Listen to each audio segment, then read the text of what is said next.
एक महत्त्वाची बातमी। बीड जवळ नारायणगड इथे मनोज जरांगे पाटील यांचा पहिला दसरा मेळावा होणार आहे। याच ठिकाणची पाहणी करण्यासाठी जरांगे पाटील हे नारायणगड इथे आलेले होते। त्या ठिकाणी 400 एकर मध्ये पार्किंगची व्यवस्था करण्यात आली आहे, तर उर्वरित 500 एकर जागेवरती दसरा मेळाव्याचं आयोजन करण्यात आलंय।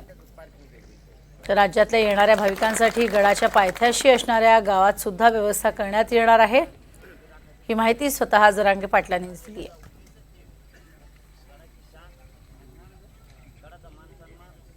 या जिल्ह्यातल्या बांधवांच्या वतीनं गडाच्या सूचनेप्रमाणे प्रचंड तयारी केली। मी तर ते ऐकून भारावून गेलो आणि पूर्ण महाराष्ट्रसुद्धा हे निवेदन ऐकून भारावून जाणार। कारण पार्किंगची 400-500 एकरमध्ये व्यवस्था केली। ग्राउंड सभेचं 400-500 एकर आहे, हे पण तयारी केली। 100 पोते 150 पोते साखर म्हणजे महाप्रसादासाठी लोकांची व्यवस्था केली। पाण्याची पण पूर्ण व्यवस्था केली। महिलांच्या टॉयलेटांची पण केली। कोणी काही आजारी पडू नये, वेळेवर काही अडचण येऊ नये म्हणून हॉस्पिटलची पण उभारणी केली।